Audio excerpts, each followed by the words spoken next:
बर्तमान बड़ खबर पाणीपाग को नहीं बड़ सूचना एपटे आहरी बढ़ शीत सेपटे बुड़ाऊँच वर्षा ततला हेब फेब्रुआरी आज शीत बढ़ 3 ରୁ 4 डिग्री तलक खसब पारद वृद्ध और शिशु घर बाहर मना सतर्क सूचना जारी कला पाणीपाग विभाग। लो फ्रेंड्स मु सकते आप देखुं आज ताजा खबर तेज यहाँ संपूर्ण डिटेल्स इनफॉरमेशन जाना ता पूर्व वीडियो को लाइक करूँ जदि पार्टी आपंकर सांग साथी मान वीडियोटी को शेयर करनी जदि फ्रेंड्स आपने आमर ये चैनल नुआ ही वीडियो देखुं पूर्व सब्सक्राइब करना तेज निहाती चैनल को सब्सक्राइब करने सहित पाखे आसुवा बेल आइकन को बजाय रखिता।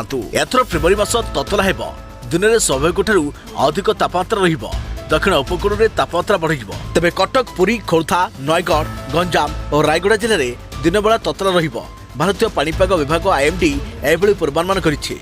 बुधवार राज्यर अधिकांश स्थान में दिन तापमात्रा 30 डिग्री ऊपर होइछे। बौद्ध में सर्वाधिक 35.5 डिग्री तापमात्रा रेकर्ड होइछे।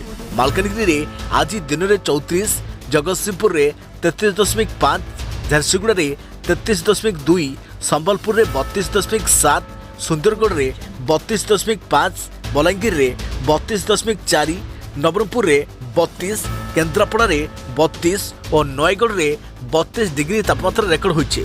सेपटे आज राज्य में रातर तापमात्रा कमिबो और शीत बढ़िबो। कोरापुट में सर्वनिम्न तापमात्रा 13.5 डिग्री रही।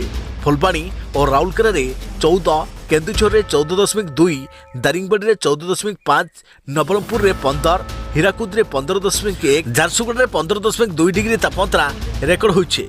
तेज आज तापमात्रा स्वाभाविक हेब।